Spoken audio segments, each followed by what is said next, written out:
Chers frères et sœurs, enfants, jeunes hommes, jeunes filles, chers amis, bonsoir.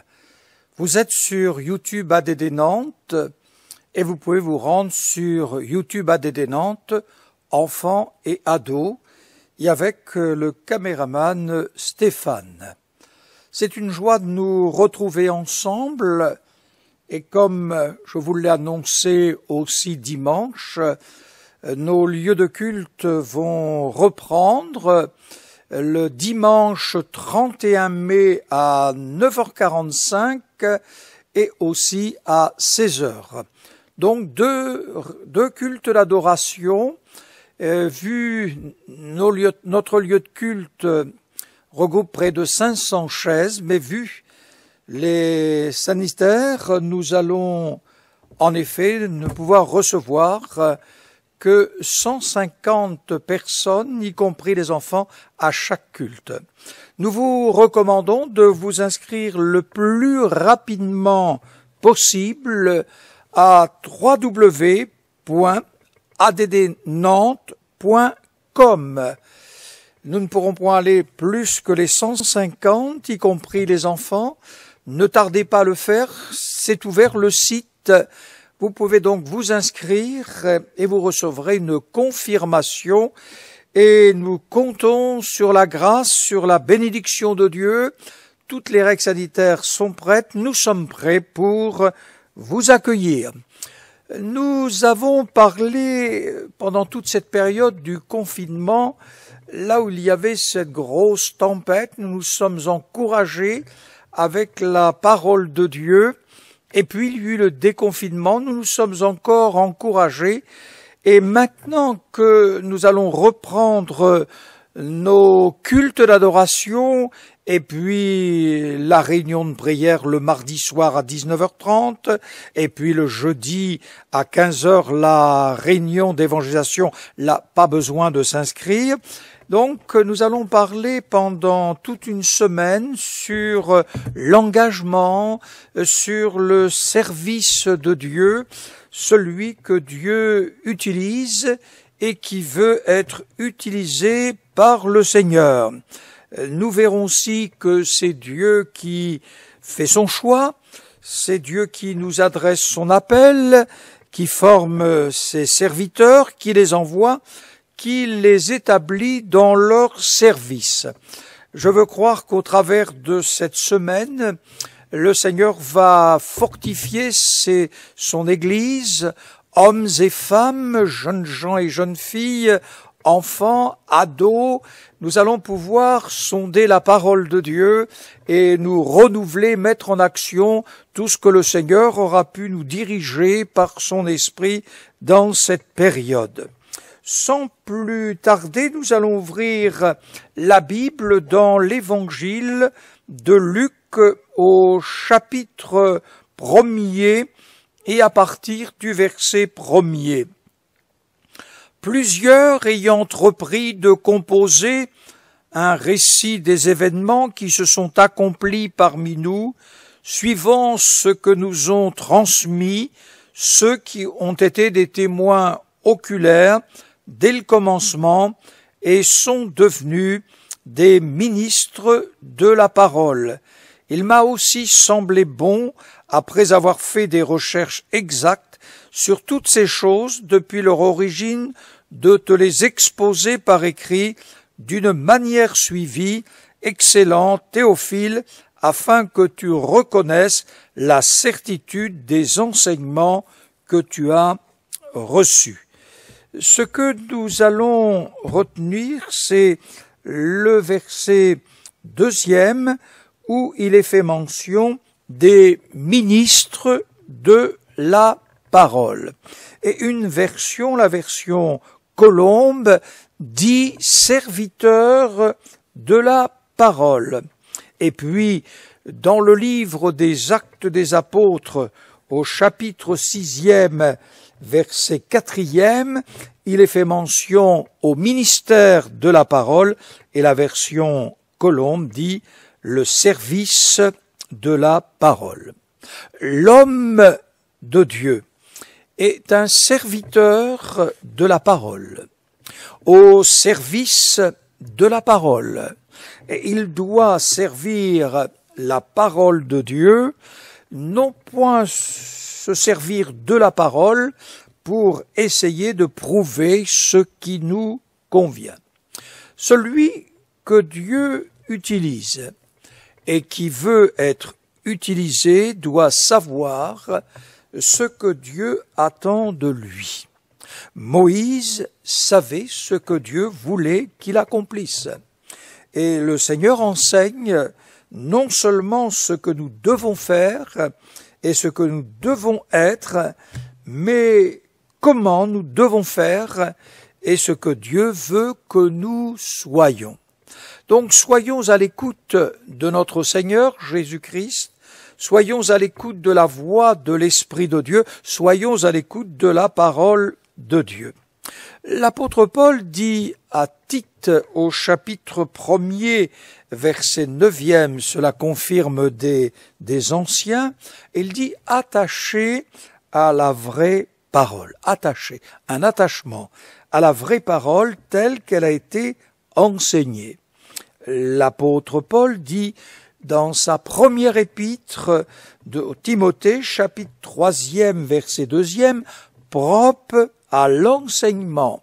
Et dans la deuxième épître de Paul à Timothée, chapitre 2e, verset 2e, confie-le à des hommes fidèles qui soient capables de l'enseigner aussi à d'autres. C'est donc la retransmission de la parole de Dieu. Et je redis, l'homme de Dieu est un serviteur de la parole, au service de la parole. Il doit servir la parole de Dieu, non pour se servir de la parole, pour essayer de prouver ce qui nous convient. Et tout au cours de ces messages sur YouTube, j'ai aussi enseigné qu'il y avait une confusion religieuse. Et je crois que chacun, étant privé de nos rassemblements, s'est tenu devant Dieu, a étudié la Bible, a relu la Bible, a laissé l'Esprit de Dieu travailler dans son cœur. Et puis la Bible, ce n'est pas le don d'une religion, mais c'est le don de Dieu à l'humanité. Voilà pourquoi nous devons en réalité faire confiance à ce qui est écrit, comme disait Luc concernant l'excellent Théophile, afin que tu reconnaisses la certitude des enseignements que tu as reçus. Alors une image, si par exemple je vous demandais l'heure qui est à votre montre et la mienne quelle heure, eh bien il y a tout de suite un profond désaccord. Nous n'allons point nous disputer pour cela et nous quereller, peu importe, mais c'est l'image que nous avons une boussole. Bien sûr, qu'est-ce qu'il va nous mettre vraiment au diapason? C'est l'horloge mondiale. Et notre horloge mondiale, c'est la parole de Dieu, c'est le livre de Dieu. Et la Bible s'explique par la Bible. Donc, dans cette confusion religieuse, où il y a des faux docteurs, où il y a des faux prophètes, chacun doit examiner, réexaminer ce que dit la parole de Dieu. Donc, ne peut être considéré comme ministre de la parole que celui qui se nourrit de la parole de la foi et de la saine doctrine, comme Paul le révèle dans sa première épître de Timothée, chapitre 4e, verset 6e. Nous allons ouvrir aussi dans la Bible, dans le livre des Actes des Apôtres, au chapitre 6e, à partir du verset 1er. En ce temps-là, le nombre des disciples augmenta, les hellénistes murmurèrent contre les Hébreux, parce que leurs veuves étaient négligées dans la distribution qui se faisait chaque jour. Les 12 apôtres convoquèrent la multitude des disciples et dirent « Il n'est pas convenable que nous laissions la parole de Dieu pour servir aux tables. » Et c'est là quelque chose d'important, c'est à la multitude d'hommes et de femmes qu'il a été dit. Réalisons, ce sont les apôtres, qui, ayant cette multitude, ont pu dire « Il ne convient pas que nous délaissions la parole de Dieu pour servir aux tables. » Alors le service aux tables, ce n'était pas le service social. Dès le début, on apportait les offrandes, les dîmes aux pieds des apôtres, et c'est eux qui étaient chargés de donner, de distribuer les offrandes pour le bien du peuple. Aujourd'hui, les choses sont différentes. Nous avons des structures aussi qui concernent devant la loi, la comptabilité et bien d'autres choses.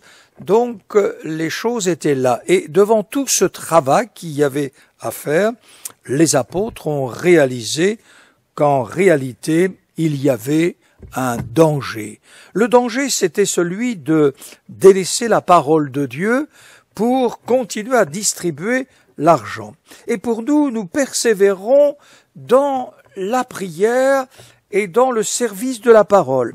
Le service aux tables, comme je l'expliquais, le service de la parole, et donc le service aux tables, celui qui sert aux tables et celui qui sert la parole de Dieu. Au commencement était la persévérance dans la prière et dans le service de la parole. Et au fur et à mesure, au développement de l'œuvre de Dieu, le service aux tables a empiété sur la prière et le service de la parole. Si important que soit le service aux tables, la prière et la parole restent prioritaires. Ils ont eu beaucoup d'humilité, et nous devons avoir aussi beaucoup d'humilité pour dire devant ce noble auditoire la multitude pour nous. Ce sont les 12.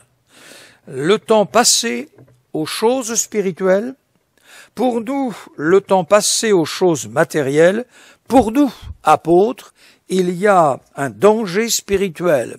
Et aussi pour eux, pour l'Église, il y a un danger spirituel. Il ne convient pas que nous délaissions la parole de Dieu pour servir aux tables. Pour nous, nous persévérons dans la prière et le service de la parole.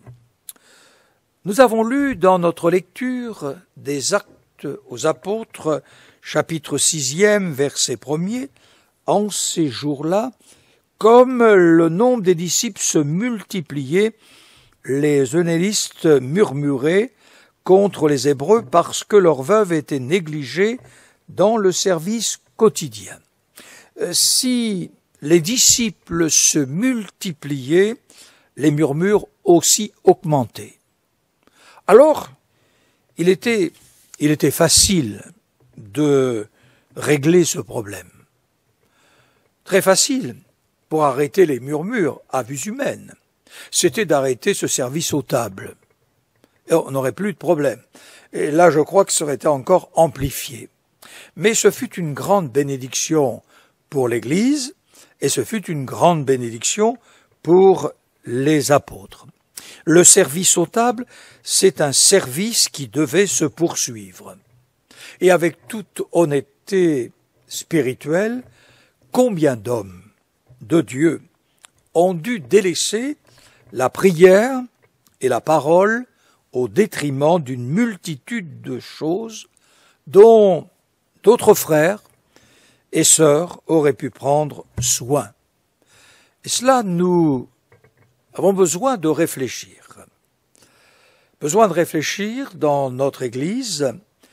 Nous avons vu aussi pendant tout le confinement tous ces frères, tous ces sœurs qui étaient actifs, ont prouvé leur service les uns les autres dans le domaine de l'enfance, dans le domaine des ados, dans les domaines des UPS, c'est-à-dire ceux qui sont entre les ados et la jeunesse, et aussi le service social, soit la CAFEJ, Centre d'animation famille, enfance et jeunesse, concernant les distributions de denrées alimentaires en action avec la Banque alimentaire, aussi Nouveau Départ, qui est une activité qui se fait en rapport avec les autorités de la mairie, le CCAS, où nous allons le jeudi soir donner des denrées alimentaires, un repas vers ces garçons et ces filles qui sont sans domicile fixe. Et puis nous faisons la maraude jusqu'à 22 heures, des fois parfois 23 heures, et puis aussi pour d'autres organismes, les étudiants et autres. Donc on est en pleine activité et on rend grâce à Dieu que toutes ces activités sont faites par des chrétiens, des chrétiennes consacrées à l'œuvre du Seigneur. Donc, oui, chaque frères et sœurs qui sont engagés se réjouissent de leur consécration, sans négliger leur vie familiale, leur vie spirituelle, mais c'est la direction de l'Esprit de Dieu que chaque chrétien soit quelqu'un qui est engagé, quelqu'un qui sert Dieu et quelqu'un qui sert son prochain, car Dieu a dit « Tu aimeras ton prochain comme toi-même ». Donc s'aimer soi-même, c'est aussi s'occuper de son prochain. Donc une croissance sans organisation devient chaotique et l'organisation requiert des personnes consacrées. Donc quelqu'un d'autre que les apôtres devait avoir la responsabilité de ce service quotidien, c'est le cri de chaque homme de Dieu de l'aide pour le service aux tables. Aider. Aider. Que signifie aider? C'est prêter sa main. C'est prêter ses forces, ses capacités à quelqu'un d'autre pour le soulager dans son travail, pour lui permettre de mieux réaliser son œuvre. C'est se mettre à sa disposition, c'est ne plus s'appartenir. Bien sûr, la réaction de notre culture nous amènerait à dire « mais je ne veux être au service de personne ». Mais en réalité, nous sommes toujours au service de l'un et de l'autre, et nous sommes aussi au service de notre Dieu, et notre Dieu n'est pas injuste pour oublier notre travail et l'amour que nous avons montré les uns pour les autres, et Dieu de son ciel de gloire est celui qui nous voit.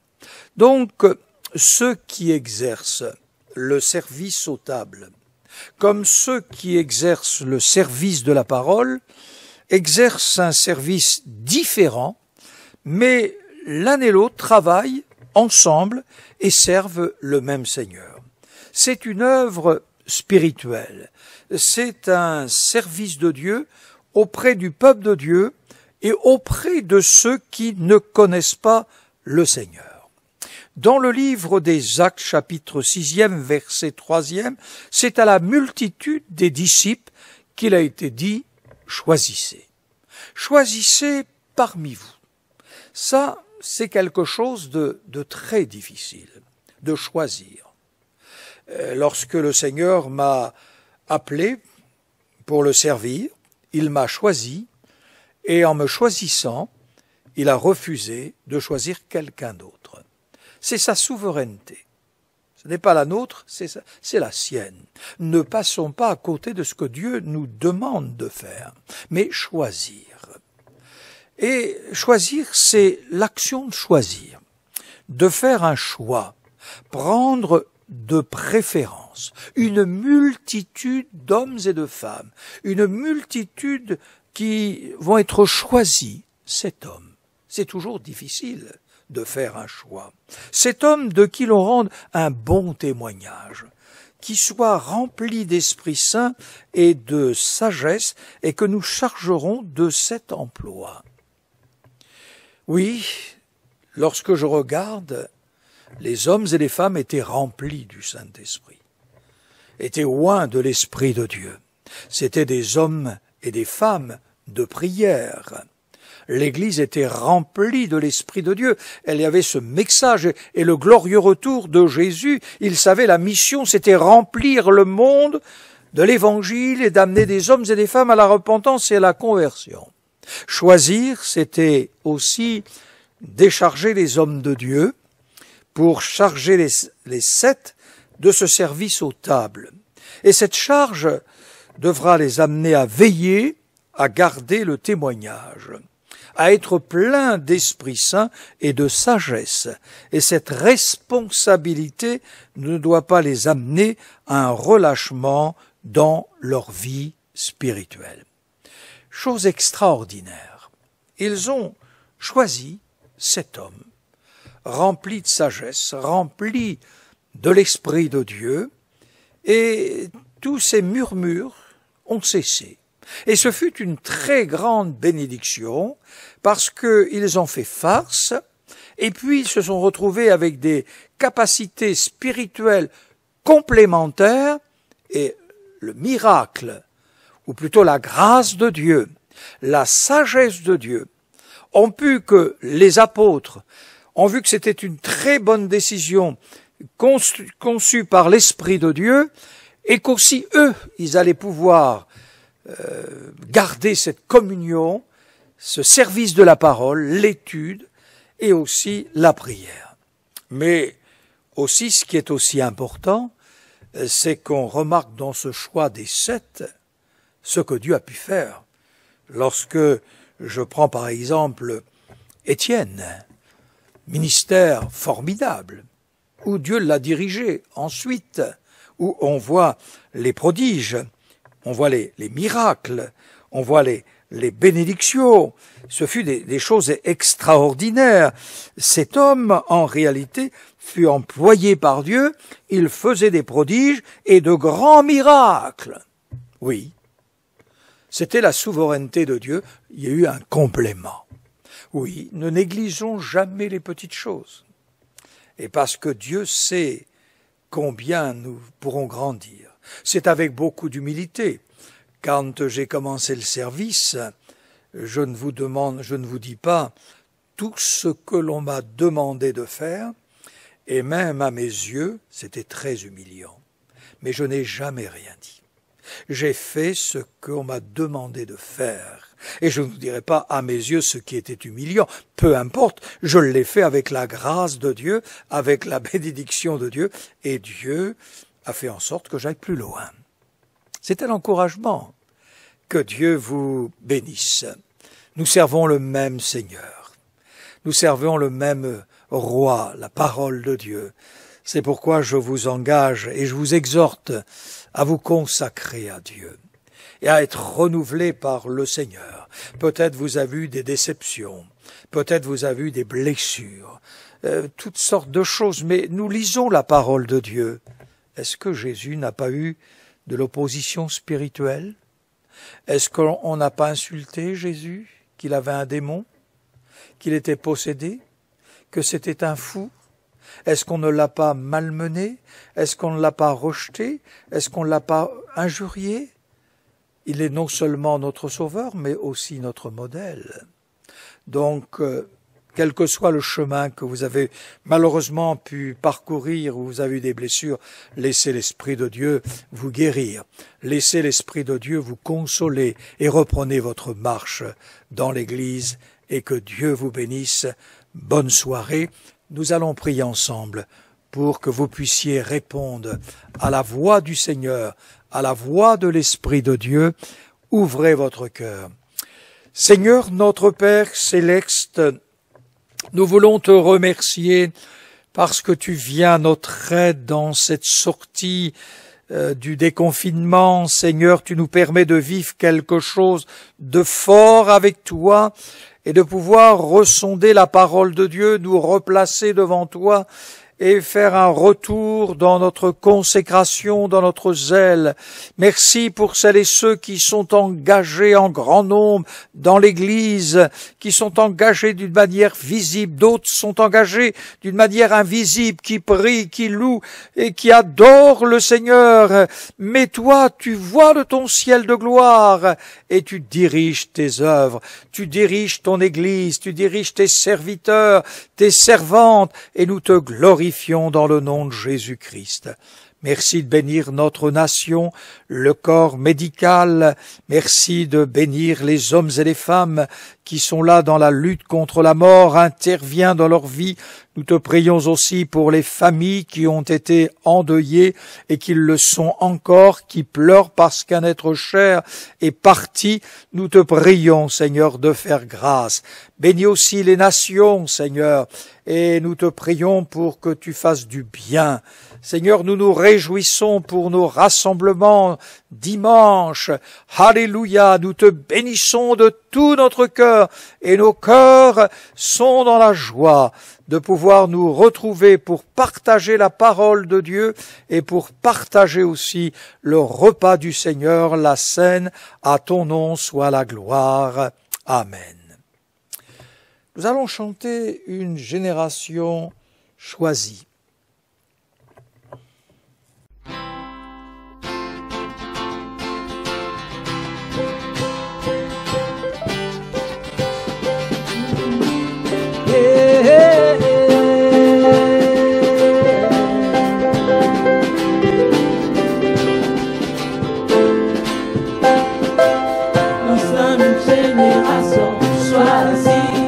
Appelé pour montrer son excellence. Tout ce dont j'ai besoin, Dieu me l'a donné. Je sais qui je suis. Nous sommes une génération. Nous sommes une génération choisie, appelée pour montrer son excellence. Tout ce dont nous avons besoin, Dieu nous l'a donné. Alléluia. Dieu nous l'a donné. Je sais. Et nous déclarons, je sais qui je suis. Je sais qui je suis en Christ, ce que j'ai en Christ, où je suis en Christ. Je sais qui je suis, je sais qui je suis en Christ, ce que j'ai en Christ, où je suis en Christ. Je sais qui je marche